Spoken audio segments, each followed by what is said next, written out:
Okay, this is going to be my review on the entire Halloween franchise. Michael Myers. With me being a die-hard Halloween fan, I decided to give my review and how I feel about the entire franchise, from the classics to the remakes to the reboots that Rob Zombie made. Well, I'm gonna start off with Halloween 1. And basically, you can probably tell Halloween 1 is probably it's definitely one of my favorite Halloween movies. The first one's the ultimate classic.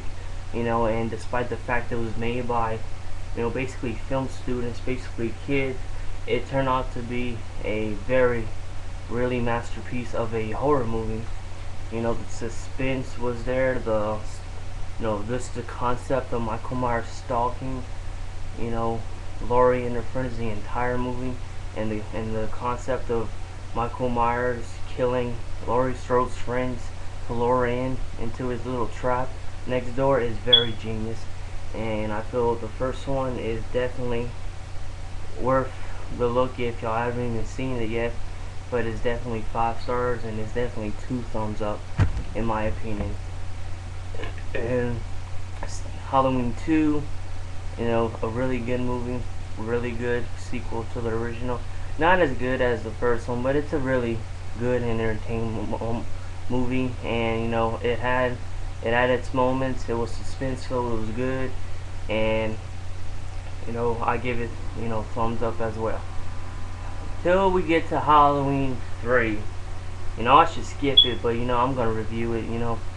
Halloween 3 is basically garbage, and I try to give it a few more tries. I try to watch it, but I just couldn't sit through it, and it's basically utter crap. I understand they were trying to do a fresh start on things, but it's a movie that that shouldn't have never been made, and you know it just it wasn't there at all. I can see why fans were begging for them to make Halloween back with Michael Myers, in which they did about 5 years later, when we got to the return, Halloween 4, the return of Michael Myers, which which happens to be one of my favorite sequels.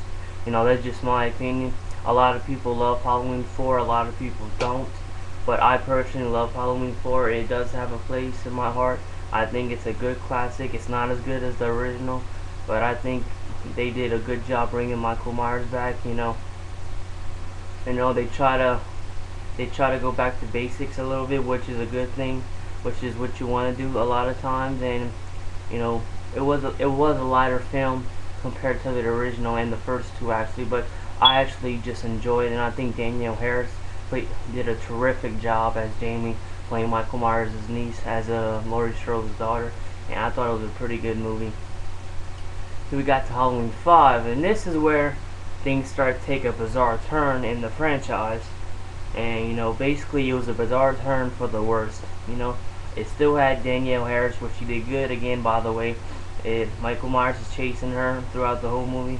The way Halloween 4 ended, with Jamie being possessed, not possessed, but carrying on the evil that Michael Myers had in her, and it was a genetic thing. She ended up killing her stepmother. She's in a mental hospital. They decided to go a different direction. Instead of making her the killer or a sidekick, they decided to put her in the mental hospital, and basically she can feel what he feels.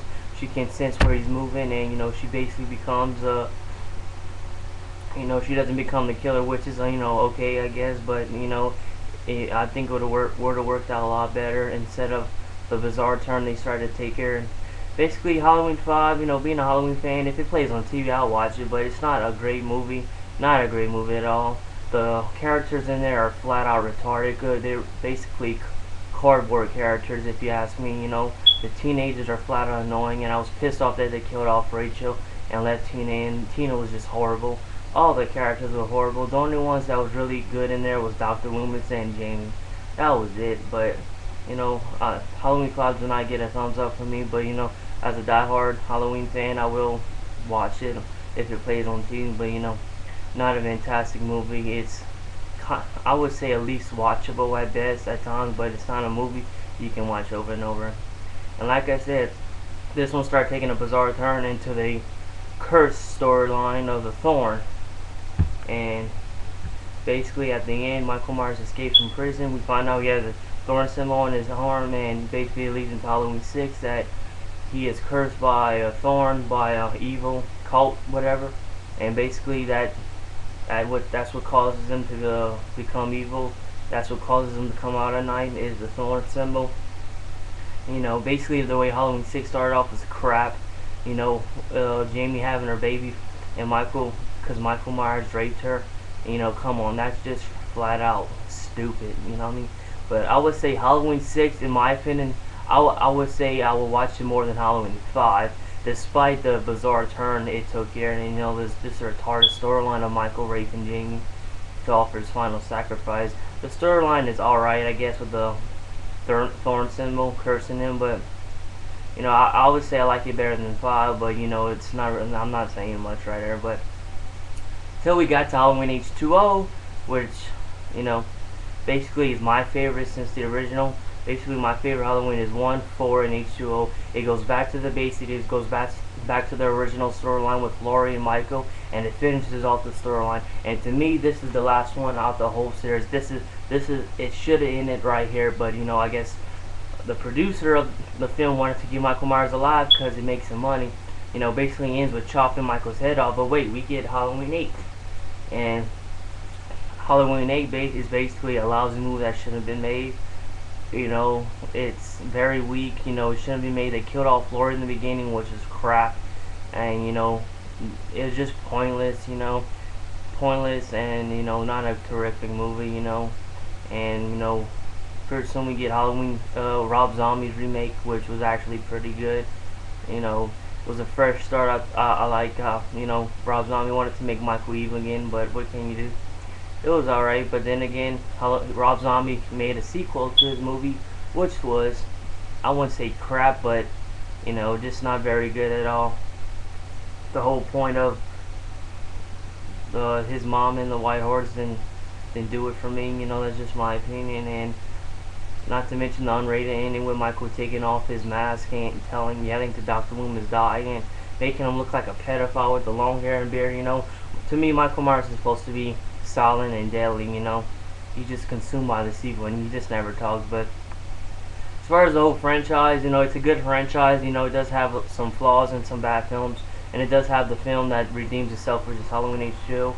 And I really love the franchise. I really love Michael Myers. And you know, basically, I just wish they would have stopped at Halloween H2O. We wouldn't be getting all this. But you know, that's just my opinion. But you know, I have the movies. I love the movies. You know, basically, I love 1, 2, 4, and 6 is alright. H2O is awesome.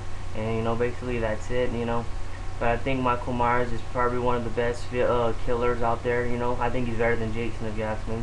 But that's just my opinion, and that's my opinion on the Halloween franchise. And I will see y'all later.